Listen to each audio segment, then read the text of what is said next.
Oh, I like y'all. We love them. Yes. So I guess you guys are excited to see Ashanti the way I'm excited to see my Ashanti. We've known each other for a long time. I'm so happy to see you again, my love. I'm We've happy missed to see you. Thank you, Bevy. 6 years ago, you made a record, and we haven't heard from you musically since then. This is your 5th studio album. Yes. And today you're #1 on the R&B iTunes charts. Woo! Bullet, bullet, bullet. Way to reemerge, darling. Way to come back onto the scene. Yes, thank you so much. Looking scrumptious, if I do say so myself. Thank you you, look baby. fabulous. Yes, thank you so much. You know, one of the things I love most about you is that you've always had such a great career because you were not only a singer, but a songwriter. And with Braveheart, you're really kind of going there. Oh, I'm going there, baby. You're going deep, rolling in the deep, and giving us some new information that we didn't really know about before. Yeah. So, Braveheart, is it about that Braveheart of yours, or is Braveheart your favorite movie? Give me a little background. Honestly, it's a combination of both. You know, the title is very important to me. It's kind of self-explanatory, you know, just being brave and having heart in everything you do in life. And it's also a metaphor. I do love the movie, Braveheart. And the metaphor is basically, in the movie, you had the Brits and the Scots. And the Brits had horses and armor and thousands of soldiers and swords and knights. And the Scots kind of had homemade, you know, rags. And they had paint on their face, and they were barefoot and homemade rocks as weapons. Right. And I feel like, you know, it's a metaphor for the majors and the indies, you know, but one thing, you couldn't deny that passion, that hunger, you know, that strive. When the Scots came to fight, they came for war. You know, they came to win. You came to win. Absolutely, and that's the metaphor that I made. There you go. So you mentioned a little bit about going from being on a major label to now being an indie artist and having your own record label, Written Entertainment. Written Entertainment. So let's give it up for girl power. Hey, and girl for being an power. entrepreneur and taking charge of your life, my love. But let's delve a little bit into how the production process differed this time around, being indie versus being at a big mammoth label. Well, obviously, you're very hands-on. I've always been hands-on in my projects, but this time it's finding the producer, booking the studio, you know, executive producing. Like I said, I write my own records, so that was never an issue. But just conceptually coming up with everything, traveling, flying, you know, making sure timing is right. You don't have a show, so you can go to the session. You know, just everything strategically lining up. So it's a lot of hard work. It's a lot of responsibility, but the rewards are worth it. You know what I mean? Yes. When you know that you're footing that bill, there's no time to play. That's right. You know, and it's like, I would love to sit in the studio all day, every day, but at the end of the day, I have to sign that invoice. You know what I mean? So it's kind of like splitting myself in two, you know, half CEO, half artist. Yeah. So. And one of the other things I really love about this new Ashanti is that you are no longer in the background. You're not the girl next door. You're not someone's girlfriend. You're not, you know, the little girl anymore. You're all grown up, as we saw in the new video. I got it, baby. A lot of aerial stunts going on there. Yes! Yes! A lot of bumping and grinding. You know it. Oh, you might be grown. Just a little bit. Just a smidge. So, is this Ashanti that we're seeing, is this just for the record, or is this you coming into yourself and your truest self, your grown woman status? Absolutely, me coming into my own. You know, again, it's about just being brave enough to be honest and vulnerable, you know, and open. Like I said, my last album came out in 2008, and I've never been the artist to be an introvert, but I never put my stuff on blast, you know. But nowadays, it's like, the people want more. Yes, if they feel like if they're gonna buy into your brand and your product, what are they getting? What's the real you? They want to be a part of it. So they want to see the behind the scenes. They want to know who produced this. They want to know and be a part of it. And I can't be mad. No. You know what I mean? No, you can't. And it's like, you want to share that. You know, like people go on my Instagram and they're like, "Oh, she twerks." Right, exactly. You know, and very well. Okay, one cheek, one cheek. So I mean, it's important to give, and like I said, I've grown. Obviously, I've grown just musically, vocally. I've grown to be confident. Because I've been through so much. There have been so many obstacles, and I think the grownness comes from overcoming those obstacles. Yes. And it's a character builder. It teaches you how to deal with things. Being grown is dealing and handling things that you don't like. And it's not just pouting about it, it's about how you deal with it, how you resolve it, Yes. So the record is a lot to do about love and relationships and things like that. Is Yes. there any one song in particular that was most heartfelt, that is really like at the core of what changed you and what kind of like put you on this new path? I mean, And will you tell us who it's about? ooh.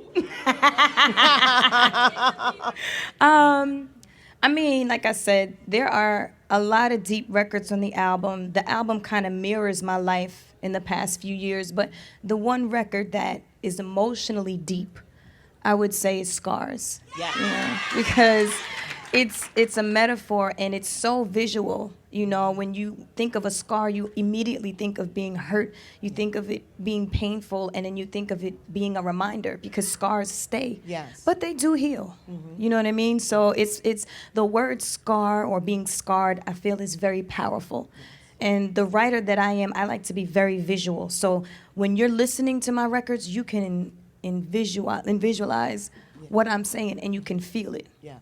And it helps that I write from a real place. I've gone through these experiences. So it's really easy for people to say, girl, do you know my ex? Because I went through the same thing you're talking about, Yeah. So, and that's the fun part for me, how it came from a real place, and that raw emotion, for me, it came from such vulnerability, and it was so therapeutic for me to write the record, but to hear it back, it's like it kind of takes you back to that place, so it gets a little emotional. Yeah.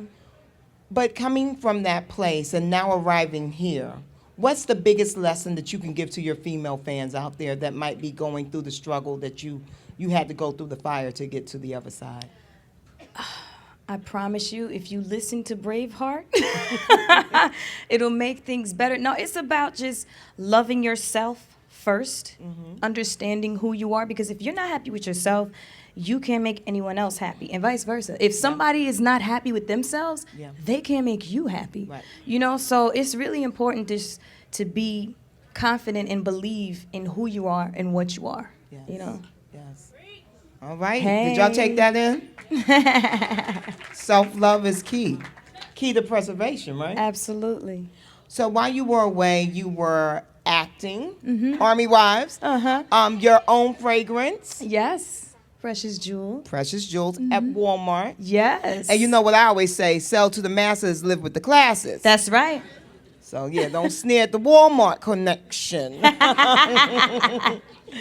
And then, of course, your herbal essence still, and written entertainment. Absolutely. So now you're a singer, songwriter, entertainment mogul overall, fragrance owner. I mean, just an overall businesswoman. So which hat do you most prefer nowadays? Like, which one do you really kind of connect with most?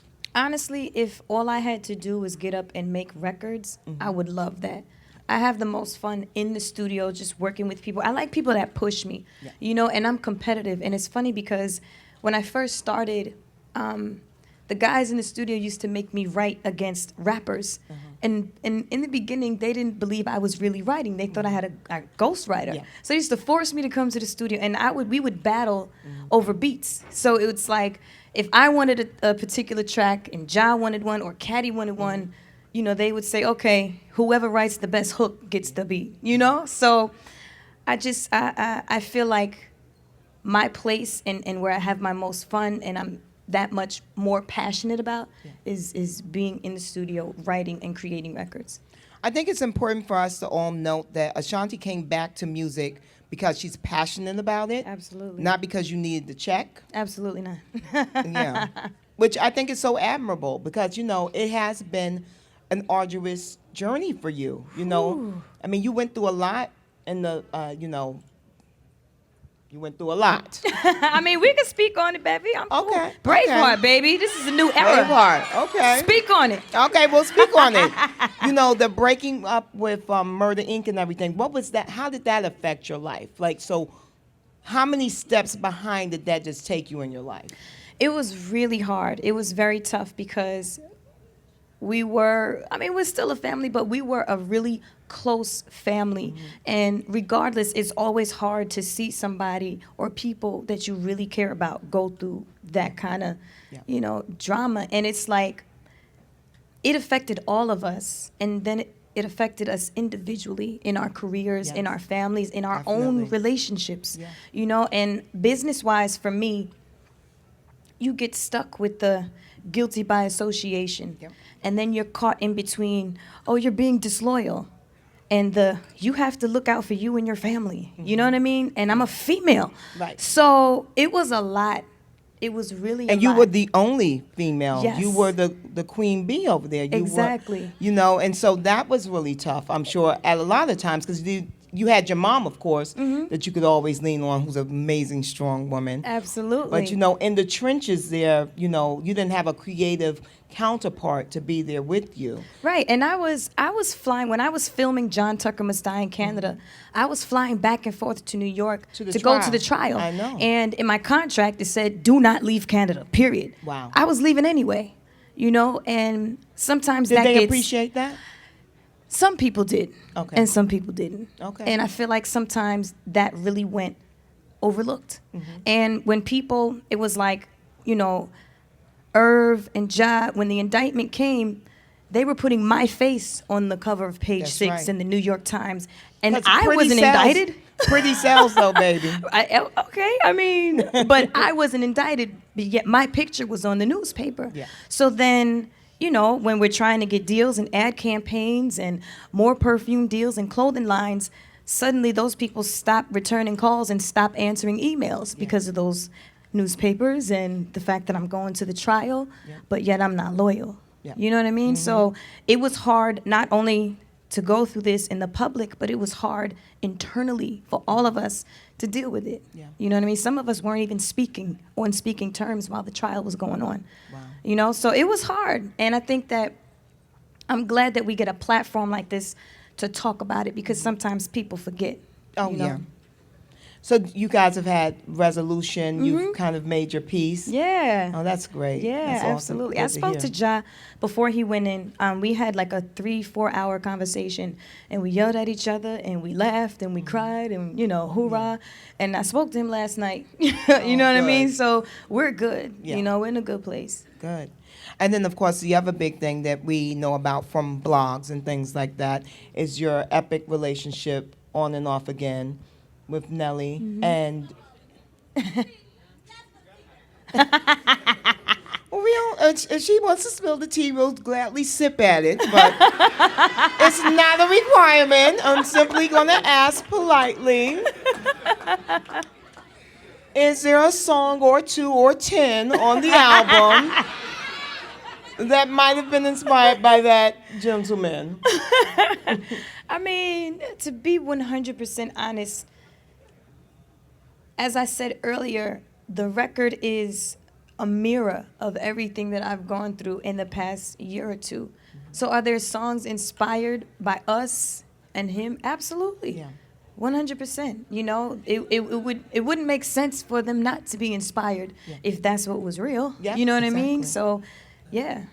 What did you learn about love from having such an epic relationship that was very public? And what have you learned, and what will you take with you into your next situation? Even just what you learned about relationships overall, from the Murder Inc., from the Nelly situation. What have you learned about relationships? Maybe just do that. I think going back to what I said earlier, you have to be confident and happy with yourself before you can make another person happy, and it's important to be fair, especially in this business. There's a lot of ego that comes into play, especially with guys. Yeah, You know definitely. what I mean? Like, and then I'm competitive. Right. I'm not going to stand down. Right, You know what I exactly. mean? So, Right. you just both have to be strong enough to get each other and make sacrifices, You know what I mean? Thank you. She could hear that I sound Right. crazy. You're a little croaky. I sound like, what's his name? Tommy from the Rugrats right now. Much cuter though. Really quick last question, just a little fun one. We know that your guilty pleasure is reality TV. So if you had to pick, which reality show would you be on, and which character would you be? Ooh, let me see. If I had to pick a reality show to be on, Uh-huh. and which character would I be? Ooh, see, I mean, I'd like to watch them, Right. Exactly. Exactly. but I don't think. No, but like say they made a movie about Real Housewives of Atlanta Okay. or Love and Hip Hop. Which character would you want to play? Who? No, he said Nene. I don't. I don't know. Who's your favorite? Everyone has someone that they absolutely like adore, wish that they could be like because they're so ratchet or they're so honest or they're so ballsy. Oh, I have one. I would be like Bevy Smith on that show. Queens. What's the name of the show? Queen. Fashion Queens. Yes, Miss Bevy. Yes, Ashanti. I wish I could have those sitting up there honey, like that. they're the ties that bind us, my love. And now we're going to open it up to the audience for your Q&A. Hi, Sean. Love Hey, you, girl. babe. Okay, I just want to let you know that I love her. Love Braveheart, everything about her. But where's Paradise, girl? Can you put it on iTunes? Right. Damn, can we get the album first? They already asking for more records. Because I know. We here. To be 100% honest, the producer lost the files of that record, so I wasn't able to put it out properly. But we may be able to put it on a mixtape or something. Hi, Ashanti. Hi. So over the years, I used to be really discreet in your interviews. They used to curve questions. So I just want to know, like, what made you want to give us that part of you? My whole movement is about being brave. With the album having such a truthful, sincere meaning and title, it's about being transparent and being honest and being sincere. And like I said, with the last album coming out in 2008, I feel like, a lot of the public missed out on what was happening from then till now. So this is a platform where I'm able to open up and give more because, again, the way that the industry moves, people want content constantly. You know what I mean? So it made sense. Timing is everything. You're welcome.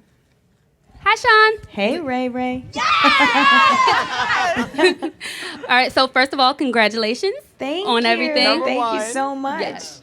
How many more singles do you have planned for this album? Because honestly, this could be an anthology, okay? I love that. If I could, I would shoot every record. Currently, I have like 3 in my head that I kind of want to shoot right away. And being that I control the budgets, I have to be smart about what I'm doing. So I'm a workaholic. I try to shoot 2 and 3 videos at once. Like when I did I Got It, I shot a video for Michelle Obama and the hip hop project that she has going on, and my video the same day. So I'm probably gonna spit out at least another 2, at least. Hello. Hey. Hey, how are you? I'm good. How Good you to see doing? you. Good to see you. You look great. Thank you. But I just wanted to know if you could talk a little bit about the movie Tupac you're going to be a part of. Oh, yeah. Shout out to LT Hutton. He produced so much on my last album, The Declaration. He produced this single. He produced Scars. Me and LT are family, and he's one of the CEOs over at Morgan Creek, and they are going to be producing the Tupac film, and me and LT are going to be working musically on a soundtrack and a score for the film. And I've known about it for like 2-3 years now, and I'm so excited. John Singleton is signed on to direct it, and I think it's going to be huge. They're putting a lot of time and money into it to make sure that it comes out right. So I'm just really happy to be a part of it. Okay, right. That's what I was thinking, right? Little Oscar buzz. Hey. What's up? How you doing? Good. How you doing? I'm good. Any more songs with Ja? I think so. It's funny because I was speaking to him the other day, and we were gonna try and do something. Was that yesterday? 2 days ago, like a little surprise. But timing, it didn't work out, you know. And me and him spoke like early in January, and we were talking about doing some stuff together. And then we both thought about it, like, you know what? We should try to get our solo careers or our careers, you know, in the direction that we want to go now, and then revisit. Because me and Jai's chemistry is undeniable. We can get in the studio, and it's nothing for us to make a smash record, you know. So that'll be coming soon. A few years ago, I saw you in The Wiz. I was just wondering, is the Great White Way in the future for you? Like, are you going to do any more Broadway performances? Ooh, let me tell y'all something about the Broadway deal.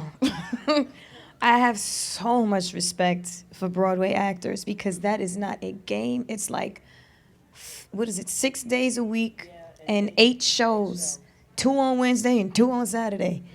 And you cannot do anything else but that. So I was very grateful for that opportunity. But I don't think that it's something that I could see doing again or like now, unless that's something like for me, I would have to have some kids or something, and you know, they're coming with me to the show, you know, and it's just me and we hanging. Right, and you can just be in New York City. Right. Because that's the thing about Broadway. Oh my gosh. You have to be there. You cannot leave. Oh, and we were singing I had 14 songs every night. I be forgetting the words to my own records. Right. You know what I mean? So it's definitely a lot. So I don't think so at the particular moment. You have years to come back to it. Look, Yeah. Cicely Tyson came back at Oh, 80 yeah. and won a Tony. So Oh, absolutely. you have 50 more years. Okay. Hi, wife. Hey, boo. Even though right now it should be like 100% everything about Braveheart, but do you think you have any more acting gigs coming up? I do. You know, I definitely want to get into more television because I think that for our economy, television is where it's at. You know, there's nothing like a platform that could put you in millions of homes across the country, you know, weekly. You know what I mean? And it's about visual now. People want to see you. People want to know what's going on. So I definitely want to do more in television. Of course, I love movies, you know, features. And I partnered up with Lifetime. You know, I did a Christmas movie around around Christmas. And and it was a great experience, you know, and that's a great relationship to have. So I think we're going to be working on something really cool later this year. Yeah, they obviously like you because they keep hiring you. So, Yeah.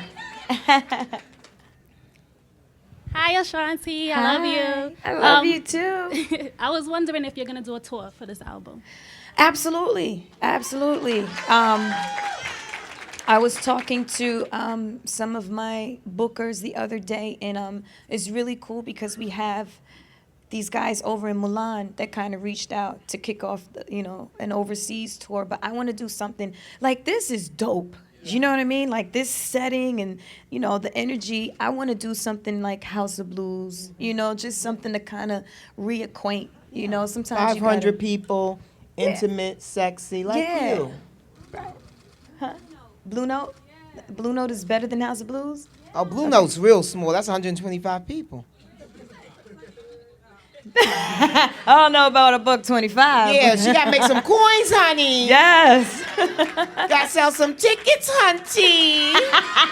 Yes. Yeah. And now that concludes our audience Q&A. Thank you so much, guys, for coming out for the